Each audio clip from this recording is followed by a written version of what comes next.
요에서 보겠습니다. 요에서 저희들 PPT 보면 항상 요 앞에다가 핵심되는 부분들을 한 문장으로 했어요. 그래서 요에서 하면 뭐다, 성경이 이거는 뭐다라는 식으로 이제 한 문장으로 좀 써놨는데, 진실로 여호와께 돌아오는 자를 용서하시고 구원하신 하나님, 하나님은 누구시냐면 진실로 진심으로 여호와께 돌아오기만 하면 용서하시는 하나님이시다라는 거예요. 그런 좋으신 하나님이시다. 이게 요엘이라, 여호와가 하나님이다 라고 하는 것을 여러분들이 기억을 하셨으면 좋겠습니다. 그래서 들어가서 이름을 보시면요, 요엘, 여호와께서 하나님이시다 라고 하는 이름을 가지고 있습니다. 히브리어로 요엘이고요. 예, 보시면 좋겠고, 기록자도 성경에 보면 부드엘의 아들 요엘이다 라고 기록이 되어져 있습니다. 요아스 왕의 제위기간에 활동한 것으로 저희들이 보고 있습니다. 그래서 요아스 왕의 활동기간이라는 것이 이제 BC 835년부터 795년 가운데서 그가 제사장 여호야다의 섭정이 있었던 그 7년 정도의 기간, 그 사이에 섭정을 하고 있었으니까 너무 어려서, 요아스가 너무 어리니까 그 섭정을 하고 있었던 기간이기 때문에 왕이 활동한 것이 아니라 제사장이 활동을 하고 있었던 시기였기 때문에 왕에 대한 언급이 없었다라고 보는 겁니다. 성전과 제사에 대한 지식이 많았고요. 그래서 보면 요세포스는 성전의 예언자로 봤다라고 이야기를 합니다. 그래서 예루살렘 근처에서 살아서 예루살렘에 대한 인용이 많다라고들 이야기들을 하고 있습니다. 기록자에 대한 부분이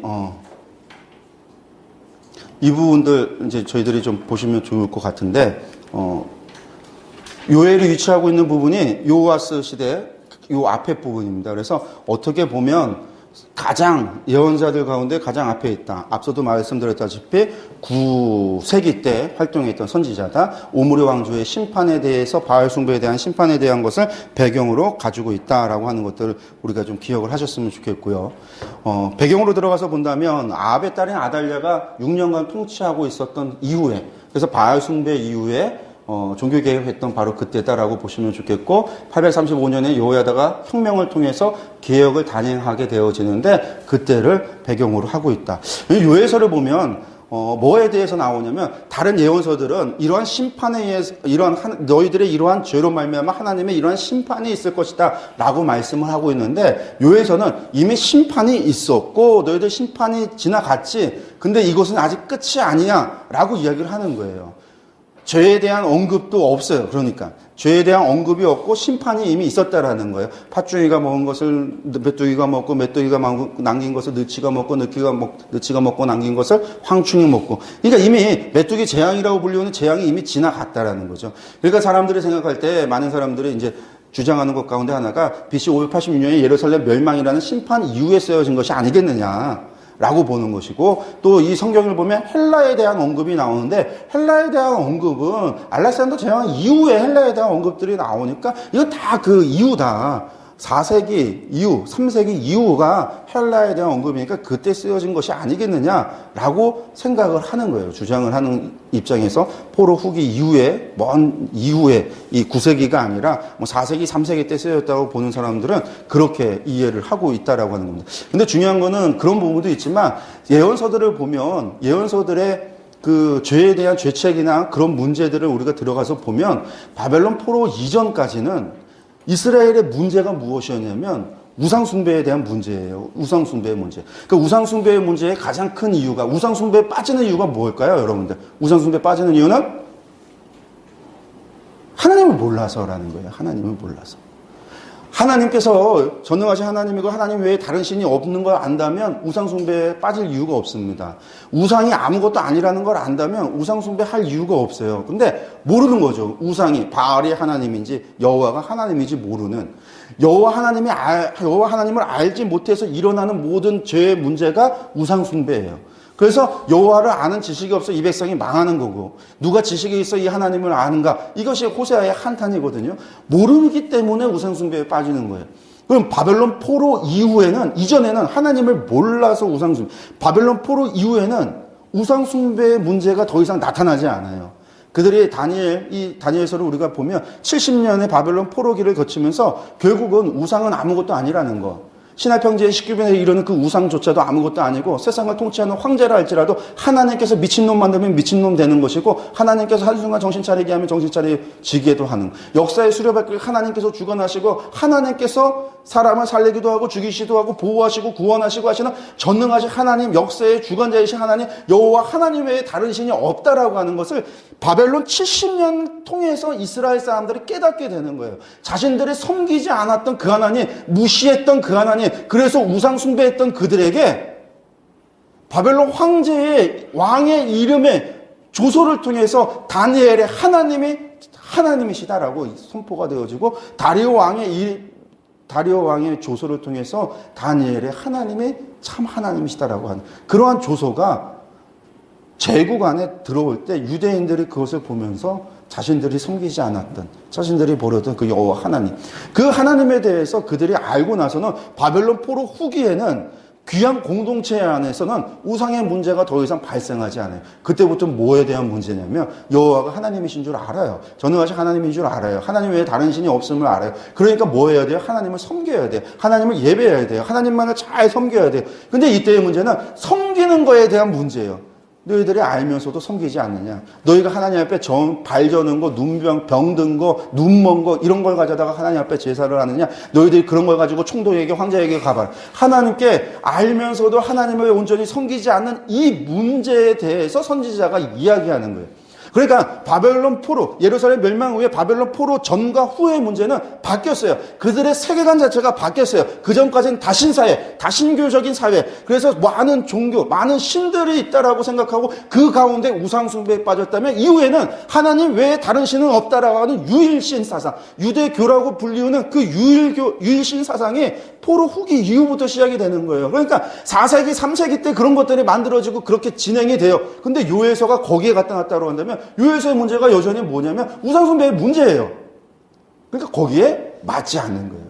나중에 여러분들 오후 저녁에 볼 때 이사야서를 보겠지만 이사야서를 갖다 제1이사야, 제2이사야, 제3이사야 그렇게들 이야기를 하기도 하고 40장 이후의 이야기들 그렇게 바벨론 포로 후기 때 유치한다라고 얘기하는데 40장 이후의 문제가 언급하는 문제가 우상의 문제거든요. 우상 문제 바벨론 포로 이후에는 없다라는 거예요. 이스라엘 사람들한테. 그러니까 우리가 그것을 생각한다면 요에서가 바벨론 포로 후기에 4, 5세기 때 혹은 3세기 때 그때에 나올 수 있는 것이 아니다라는 거예요. 그래서 우리가 이 말씀을 볼 때 또 말씀이 BC 586년을 가까워 갈수록 어떻게 처음에는 거기서부터 멀 때는 하나님께서 선지자를 통해는 메시지가 부드러워요. 회개만 해. 회개만 해. 가까이 오면요. 이놈들은 이제 때가 지났어. 회개해도 멸망당해. 회개해도 심판을 피할 수 없어. 너희가 회개해도 포로로 잡혀갈 것이. 이제는 좋은 무화과 나쁜 무화과 이미 있다라는 거예요. 심판을 피할 수 없는 거예요. 그 심판을 피할 수 없는 그때에도 제발 회개하고 정신 차려라. 메시지가 멸망에 가까울수록 메시지의 강도가 바뀌어져요. 하나님께서 선지자를 통해서 사용하신 언어가 바뀌어져요. 나중에는 기도도 하지 말라. 선지자에게 하나님 앞에 기도도 하지 말라라고 이야기해요. 그렇게 바뀌어져요. 요에서의 분위기는 부드러워요. 그래서 586년이 아니라 왕이 없었던 그때가 아마도 여호야다, 제사장 여호야다가 섭정하고 있을 때일 것이다라고 추정을 하는 겁니다. 그래서 보시면 아마 이 오므리 왕조에 대해 대적하는 거 아까도 말씀을 드렸는데 이들을 대적하기 위해서 누구를 선지자로는 엘리야와 엘리사를 왕으로는 10대 예후를 선지자 남유다에서는 요엘이라고 하는 사람 문서 선지자를 통해서 왕으로는 요다 8대 요아스를 통해서 제사장은 요야다를 통해서 아람의 왕 하사엘을 통해서 이렇게 많은 사람을 통해서 하나님께서 무엇을 종교 개혁하고 심판하셨냐면 이 오므리 왕조가 가지고 왔던 바알 숭배에 대해서 심판을 하셨다. 우리가 이것에 대해서 우리가 그러니까 다시금 좀 생각을 해봐야 돼. 필요가 있다라는 거죠. 이게 저희들이 좀 보셨으면 좋겠고요. 요엘 연대 문제라고 하는 부분, 제가 방금 좀 전에 말씀드렸던 부분들인데 204페이지 팁에 이것에 대한 주장들이 두 가지 주장 정도가 있다라고 하는 것 정도 여러분들이 보시면 좋을 것 같습니다. 설명을 드렸으니까 넘어가고요. 기록 연대, 이것도 이제 마찬가지 말씀드렸던 것 중에서 어쨌든 메뚜기 재앙이라고 하는 것이 이미 지나갔다. 어떤 재앙이 지나갔다라는 거죠. 이른 비와 늦은 비를 내리시겠다라고 나중에 회개하면 또 내리시겠다라고 말씀하시는데 그 얘기는 뭐냐면 가뭄이 있었다라는 거예요. 그러니까 우리가 돌아가서 엘리야, 엘리사 시대를 본다면 가뭄이 몇 년이 있었죠? 엘리야 때 3년 반. 엘리사 때 몇 년 가뭄이 있었죠? 7년의 가뭄이 있었어요. 그러니까 그런 어마어마한 가뭄이 지나갔고 그런 엘리야와 엘리사 시대 때 하나님의 그런 심판들이 있어졌었거든요. 그러니까 그런 흉년과 가뭄이 있어졌고 병의 충도 있었다라는 거예요. 메뚜기 때의 재앙도 지나갔다라는 거예요. 신명기에서도 이것에 대해서 얘기합니다. 신명기서에서도 메뚜기 때가 너희들의 이 해충에 의한 심판에 대한 언급이 있는데 그런 부분이 이미 지나가고 그 이후에 있어졌다라고 하는 것들입니다. 그래서 이제 기록 목적은 지나갔지만 더한 심판이 올 수 있음을 경고하고 해충으로 끝나는 게 아니죠. 이 사람들 입장에서 더한 경고는 예루살렘이 멸망하는 것도 있는 거죠. 그러니까 더한 날을 경고하고 여호와의 날을 준비해라 라고 이야기하는 것. 그리고 회개하면 하나님께서 이른 비와 늦은 비를 주실 뿐만 아니라 하나님의 영조차 부어주실 것이다. 그리고 이 여호와의 날에 만국을 심판하고 이스라엘을 회복할 것에 대해서 예언합니다. 이 오해서에서 처음으로 여호와의 날에 대해서 해석이 바뀌어져요. 이스라엘 사람들은 당신 그 전까지만 해도 여호와의 날이라고 하면 승리의 날, 자신들의 승전 기념일처럼 이스라엘이 승전하는 날로 생각을 했는데 여호와에서 처음 여호와의 날은 너희의 승리의 날이 아니라 하나님의 심판의 날이다라고 이야기를 하는 거예요. 무섭고 떨리고 두려운 날이다라는 그런 이야기를 하지만 마지막에 그래도 어떤 사람들은 회개한 사람들을 하나님께서 회복시키실 것이다라는 위로의 말씀으로 메시지로 끝나는 거예요. 왜 선지자의 메시지는 심판을 통해서 회개를 촉구하는 것, 회개를 하기를 원하는 것이 하나님의 원하시는 바인 거지 이것들을 갖다가 심판해서 죽이고 없애겠다 이것을 갖다 경고하고 무섭고 두려움에 떨어라 라고 주시는 말씀이 아니니까요. 그래서 그 마지막은 언제나 위로와 회복에 대한 것으로 메시지로 끝이 난다라고 하는 것을 좀 보셨으면 좋겠습니다. 요에서 보면요 3장으로 되어져 있습니다. 요에서가 1장부터 3장까지 되어져 있는데 두 부분으로 되어져 있습니다. 간단하죠. 짧기도 하고 간단합니다. 첫 번째 부분은 1장 1절부터 2장 17절까지는 이스라엘에 대한 심판과 회개를 촉구하고 있고 2장 18절부터 3장 21절까지는요 이스라엘의 구원에 대한 이야기를 하고 있습니다. 그리고 크게 두 부분으로 나눠져 있을 뿐만 아니라 각 두 부분은 다시 두 부분으로 나눠져서 자켓보이가 4개로 구분되어지고 있습니다. 그 내용을 보면 첫 번째 1장은 요엘 당시 있었던 이 메뚜기 재앙을 이야기하면서 회개를 촉구하고 있다. 2장 1절부터 2장 17절까지는 여호와의 날에 임할 메뚜기 재앙과 같은 하나님의 심판이 여호와의 날에 있어질 심판을 이야기하면서 회개를 촉구한다. 그러니까 앞서는 야 이미 니들 한 대 맞았으니까 잘못을 빌어. 두 번째 근데 니들 회개 안 하면 앞으로 더 큰 심판이 올 거야. 그러니까 빨리 회개해. 잘못을 빌어. 이제 그 이야기예요. 그리고 이제 2장 18절 이스라엘 구원에 대한 것은 2장 18절에서 2장 27절은 요엘 당시 지금 당장 문제는 뭐냐면 흉년의 문제니까 하나님께서 이른 비와 늦은 비를 부어주셔서 뭐 하시겠다? 올해 풍년을 흉년의 문제를, 기갈의 문제를 해결해 주시겠다. 이게 2장 18절에서 2장 27절까지의 문제입니다. 그리고 이제 2장 28절에서 3장 21절은 여호와의 날, 마지막 여호와의 날에 있어질 회복에 대해서 이야기하고 있습니다. 그러니까 요 1장과 요 앞부분은 요엘 당시 현재의 문제, 현재의 심판 받았던 거에 대한 이야기라고 한다면 요 두 번째는 여호와의 날 앞으로 있어질 미래에 대한 이야기들이라는 거예요. 그러니까 요엘서라고 하는 구조가 이렇게 좀 단순합니다. 우리가 첫 번째 요엘 당시 메뚜기 재앙과 회개를 촉구하는 내용을 들어가서 본다면 이 1장의 내용은 두 부분으로 나눠집니다. 1장 1절에서 1장 12절과 1장 13절에서 1장 20절로 두 부분으로 나눠지는데 첫 번째 이미 지나간 심판에 대한 이야기, 메뚜기 심판에 대한 이야기를 하고 회개를 촉구한다. 이렇게 이제 구분을 하시면 돼요. 메뚜기 심판 말씀을 보면요.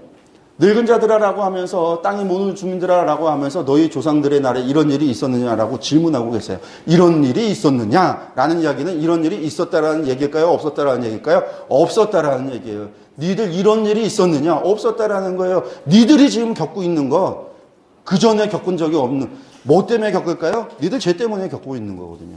그 일이 무엇이냐면 팥중이가 남긴 것을 메뚜기가 먹고 느치가 먹고 남긴 것을 황충이 먹고 근데 이 팥죽이, 메뚜기, 느치, 황충이 전부 다 메뚜기과의 곤충을 의미합니다. 우리나라도 이제 메뚜기도 있고, 여치도 있고, 귀뚜라미도 있고, 뒷다리가 길어서 점프 뛰어다니는 곤충이 있잖아요. 그런 종류를 이야기해요.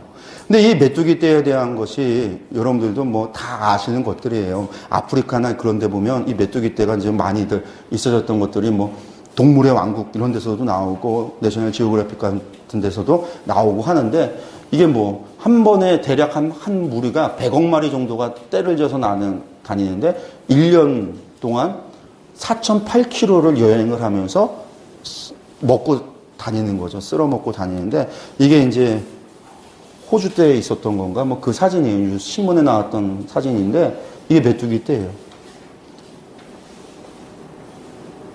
하루 만에 4만 명이 먹을 수 있는 4만 명이 1년 동안 먹을 양식을 하루 만에 먹어 치운다고 그래요. 이제 이티오피아에 있었던 것이 16만 7천 톤의 곡물을 먹었는데 환산하면 100만 명 이상의 사람이 1년 동안 먹을 분량을 먹었다라는.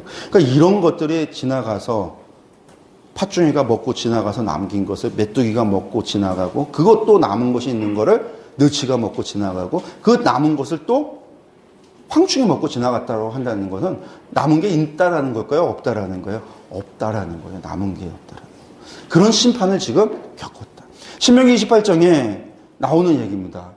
내가 많은 종자를 들에 뿌릴지라도 메뚜기가 먹음으로 거둘 것이 적을 것이며 그들이 범죄했을 때 메뚜기에 대한 이런 심판에 대한 이야기들을 신명기서에서도 이미 주어졌어요.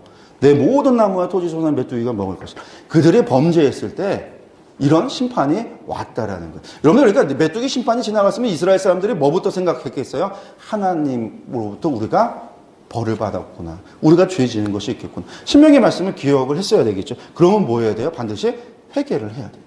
선지자의 메시지라는 겁니다. 5절부터 7절 말씀을 보면 취하는 자들아 하면서 너희가 포도주를 마시는 자들아 하면서 너희는 울지어다. 포도주가 너희 입에서 끊어졌다. 그 얘기는 뭐냐면 포도가 없으니까 포도주가 끊어진 거예요.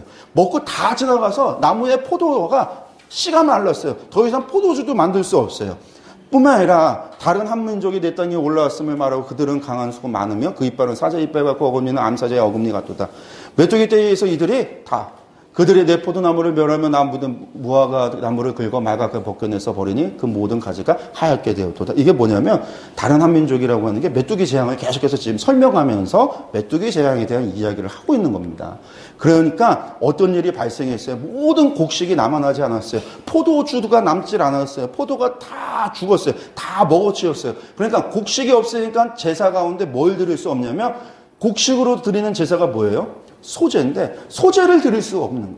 소제는 하나님께 대한 봉사와 헌신과 감사의 의미가 있는데 소제를 드리고 싶어도 못 드리는 거예요. 포도주가 없으니까 하나님 앞에 번제를 드릴 때에 하나님 제가 하나님 앞에 헌신합니다. 나의 인생을 하나님께 헌신합니다. 하나님 제 생명을 하나님께 헌신합니다. 번제를 드리면서 하나님께 더 헌신하고 싶어서 하나님 앞에 이 독주와 포도주를 부어서 드리는 전제. 근데 포도주가 없으니까 전제를 드릴 수 있어요? 없어요? 없는 거예요.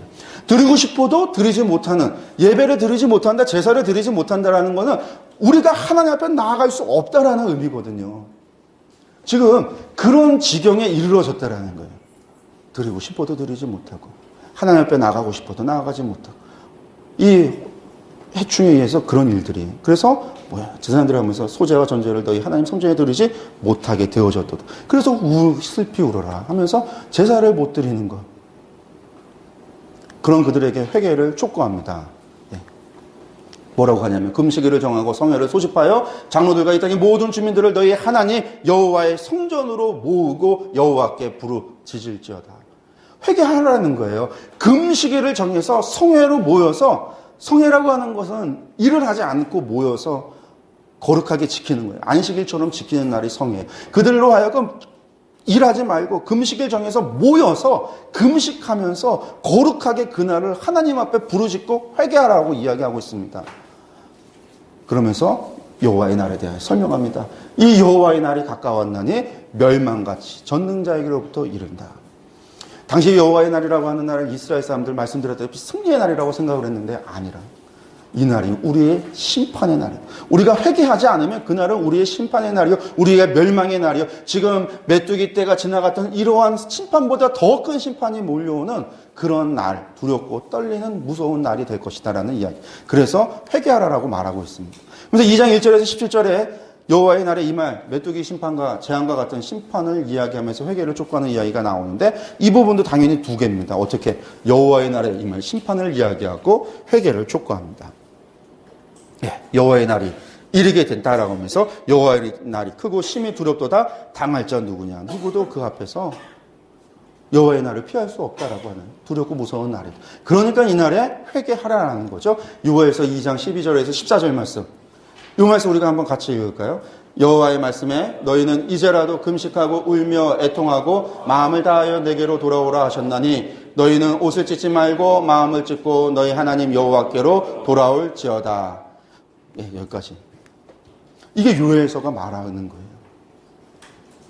여러분들, 지금이라도 이제라도 금식하고 울고 애통하며 마음을 다하여 하나님께로 돌아오라. 너희의 옷을 찢지 말고 너희 마음을 찢고 너희 하나님 여호와께로 돌아오라.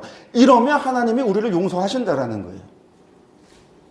구약에 하나님께서 우리를 죄를 용서해 주는 것은 우리가 하나님 앞에 전심으로 돌아갈 때 이루어지는 거예요. 사무엘이 미스바에서 이스라엘 사람들을 향하여 이야기했듯이 너희가 전심으로 하나님께로 돌아오면 너희 안에 바알과 아스타로 우상을 제거하고 하나님 앞에 금식하고 회개하며 하나님이 용서하신다. 이스라엘 역사 가운데 이 미스바 이후로 이스라엘 사람들이 하나님 앞에 그렇게 회개한 것은 에스라 느헤미야 때 수문화 광장에서 레위기의 말씀을 읽고 그들이 회개하고 자복했던 그때가 유일합니다. 여러분들 이스라엘의 요엘 선지자가 이렇게 말씀을 했지만 금식하고 울며 애통하며 옷을 찢지 말고 마음을 찢고 하나님 앞에 전심으로 회개하라라고 얘기했는데 이 회개 누가 하냐면 요나서를 통해 보면 니느웨 사람들이 그렇게 회개를 해요. 이스라엘 사람들이 아니라. 이렇게 회개하면 주께서 혹시 마음과 뜻을 돌이키시고 복을 내리사 너희로 여호와께 소제와 전제를 드리게 하지 아니하실는지 누가 알겠느냐. 회개하면 하나님께서 용서해 주시고 소제와 전제를 드리시게 한다라는 것은 다시 포도주를 얻을 수 있도록 포도가 열리고 곡식이 열려서 하나님 앞에 그것으로다가 제사를 드릴 수 있도록 해주시지 않겠느냐라는 거예요. 소제를 드리는 날에 대부분 많이 소제가 감사의 의미도 있지만 정해져 있는 날이 두 날이 있습니다. 언제냐면 유월절, 무교절 첫날에 드리는 첫 소산을 드리는 날과 초실절, 맥주의 초실절이라고 이야기하는 맥주절에 드리는 초실절이 있어요. 이때는 하나님 앞에 소제를 드립니다.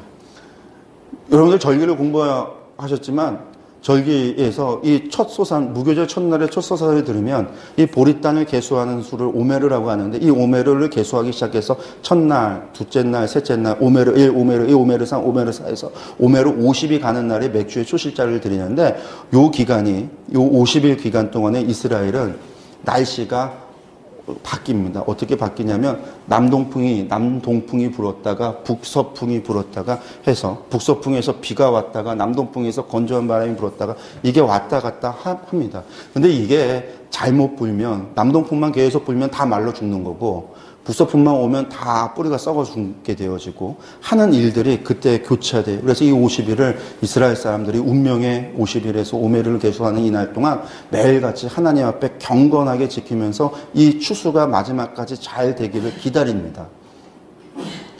그래서 이스라엘 사람들은 비가 오는 것이 날씨가 바뀌는 것이 하나님의 심판으로 보는 거예요. 우리가 유월절을 잘 지내서 하나님 앞에 잘 받아들여졌고 하나님이 우리를 용서해 주시고 우리의 제사를 받으셨다라는 것을 무엇을 통해서 깨닫게 되는 거냐면 이 오메르 기간 동안에 날씨를 통해서 깨닫는 거예요.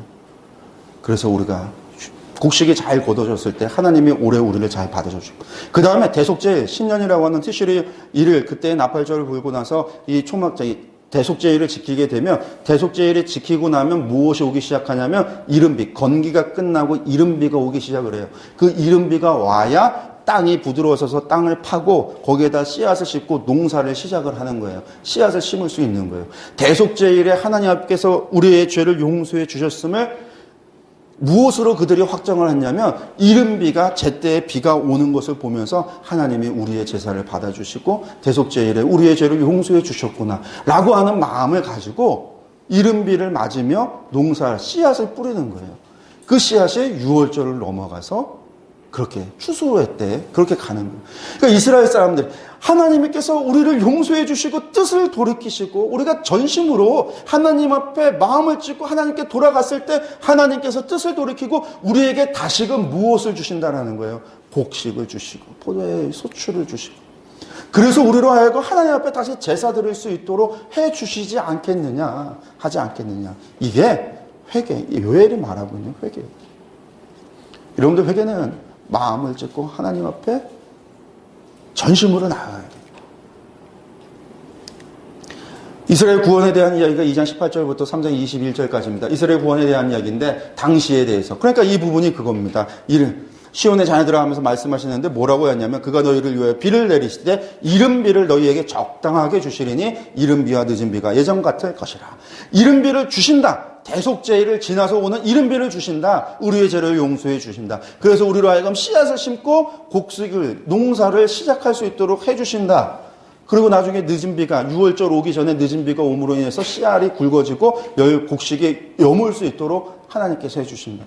이게 이른 비와 늦은 비가 그래서 이스라엘 사람들에게 있어서는 그것이 제때에 오는 것이 오매로 계수하는 그 기간 동안에 남동풍과 북서풍이 제대로 부는 것이 다 하나님의 심판과 우리의 죄와 연결해서 이스라엘 사람들이 바라봤던 거예요.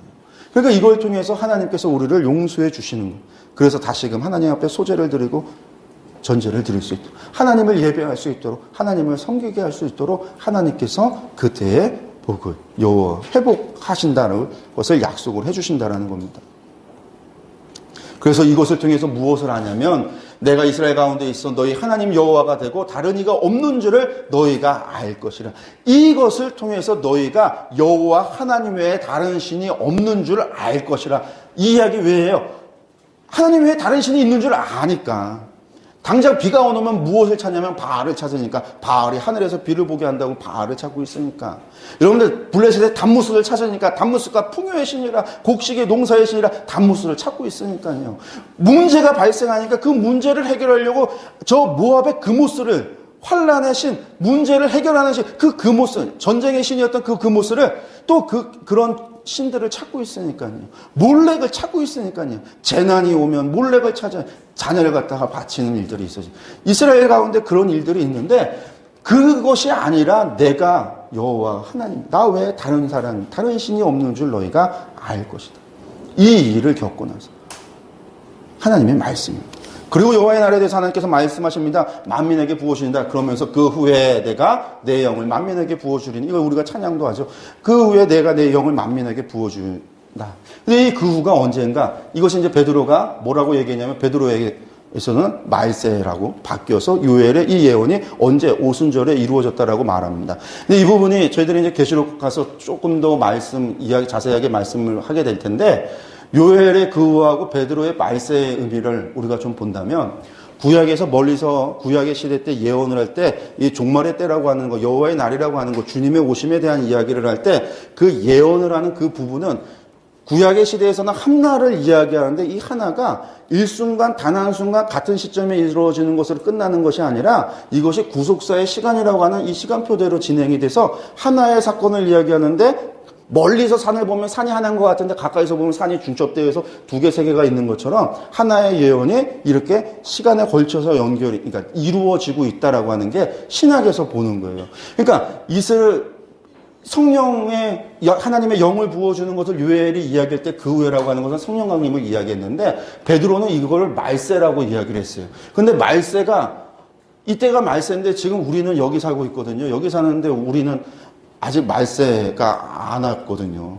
그러니까 이것이 시간표가 어떻게 되냐면 주님이 오는 것이 보통 주님의 메시아가 오시는 것으로 인해서 여호와의 날이 온다, 회복된다, 심판이 온다라고 했는데 예수님께서 오시는 것으로 끝난 게 아니라 예수님은 오셔서 공생애도 사셨고 승천도 하셨고 다시 재림도 한다라는 거예요. 그래서 여호와의 날이라고 하는 것이 한 시점을 이야기하는 것이 아니라 신약에 와서 보니까 말세라는 것도 봤더니 한 시점을 이야기하는 것이 아니라 이런 시간표 안에 있다라는 거죠. 그래서 예수님이 오시고 죽고 부활하고 승천하시고 성령 강림하고 다시 재림하셔서 심판과 구원을 하고 새하늘과 새 땅을 만드는 것이 전부 다 구약에서는 여호와의 날이라고 할 때 이 모든 걸 가리키기도 하고 종말을 이야기할 때 구약에서는 이 모든 걸 종말로 이야기를 하기도 하고 그 후에 일어난 일 할 때 이것이 전부 다 그 후에 일어날 일, 후에 일어날 일, 속히 일어날 일, 반드시 일어날 일들이 전부 다 구약에서 말하고 있는 종말에 대해서 이야기하고 있는 부분들이 전부 다 예수님의 초림과 재림에 의한 예수님의 초림과 재림이라고 하는 이 공생애를 포함한 예수님의 생애를 가리켜서 예수님의 사역을 가리켜서 하시는 말씀이다라는 거예요. 그러니까 구약에 있는 말씀을 봤더니 어떤 부분은 우리에게 있어서는 또 역사인 거죠. 이미 있어진 거. 그러니까 예언의 말일에 예수님의 탄생을 얘기한 건 이미 지나간 일이에요. 아직 오지 않은 거는 심판과 구원과 새하늘과 새 땅에 대한 이야기들. 그런 것들이 이제 구분되어져 있는데 베드로는 말세를 잇대. 그 우리는 언제냐면 말세지 말이죠. 말세 가운데서도 말세에 살고 있어요. 왜냐면 우리보다 더 종말과 가까운 시점을 살고 있는 사람이 있어요, 없어요? 없죠. 왜 이것에 대해서 고민하고 계세요? 우리 현재만 있는 거지 우리의 앞서 미래를 살고 있는 사람이 있다라고 지금 말하고 싶은 건 아니시죠? 네. 그걸 얘기하고 싶은 건 아니시죠? 그러니까 저희는 바울 사도보다 2000년이나 말세에 가까이 있는 거예요. 우리보다 더 말세를 살고 있는 사람은 없어요. 현재를 우리가 살고 있으니까. 아니 왜 이러세요 지금? 네. 이 부분이 이제 그렇다라고 하는 것도 우리가 좀 기억하시고 계시록 할 때 이 부분 또 이야기할 겁니다. 열방에 대한 심판도 이야기합니다. 그러면서 뭐라고 얘기하냐면 그런지 너희가 내가 내 성산 시온에 사는 너희 하나님 여호와인 줄 알고 계속 여호와가 하나님인 줄 알 것이다. 여호와가 하나님인 줄 알 것이다. 왜? 여호와가 하나님인 줄 모르니까. 모르는 시기는 언제다? 멸망 이전의 시기다라는 거예요. 바벨론 포로 이후가 아니라 귀한 공동체 이후 시기가 아니라 멸망 이전의 시기다. 특히 요엘이 기록되고 있는 구세기라고 한다면 바알이 여호와인지 여호와가 하나님인지 모르는 그들에게 여호와가 하나님인 줄 알게 될 것이다. 이스라엘에 대한 회복에 대한 이야기를 합니다. 유다는 영원히 있겠고 예루살렘은 대대로 있으리라. 이는 여호와께서 시온에 거하심이다 라고 하는 것으로 요엘서가 끝이 납니다. 요엘서에서 이야기하면서 넘어가면서 제가 말씀 하나 안 하고 넘어간 것이 있는데 누구든지 여호와를 부르짖으며 구원을 얻으리라는 말이 요엘서에 나오는 말이 있어요. 그 부분이 있어서 제가 아까 넘어가면서 그냥 휙 넘어갔는데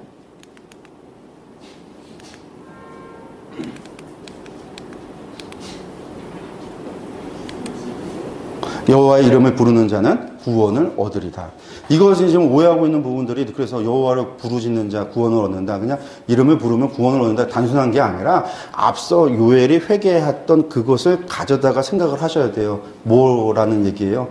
금식을 선포하고 애통하며 옷을 찢지 말고 마음을 찢고 하나님을 찾을 때에 하나님께서 용서해 주신다. 구원이 하나님 앞에 그냥 여호와의 이름을 부르면 그 이름을 부르는 자 구원을 얻는다. 단순한 게 아니라 우리가 전심으로 마음을 찢고 하나님 여호와를 찾을 때에 하나님께서 우리를 뭐 해주시냐면 구원해 주신다라는 거예요. 하나님을 전심으로 여러분들 이 전심이라고 하는 것 마음을 다하고 뜻을 다하고 정성을 다하는 게 신명기적인 용어예요.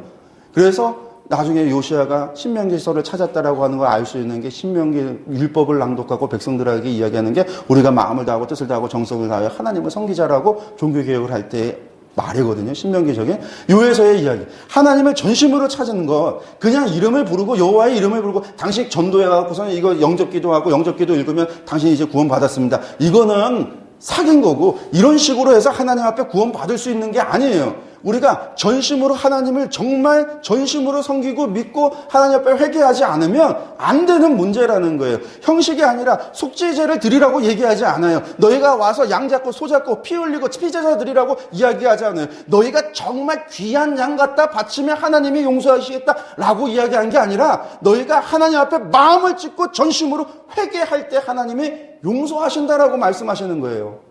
형식과 모양이 아니라 우리의 마음과 중심, 그것을 통해서 우리를 하나님께서 용서하시고 우리를 회복시키시고 우리의 여호와 하나님이 되어주심을 알게 하시고 이것에 대해서 요에서의 이야기. 근데 이스라엘은 그러지 못해요.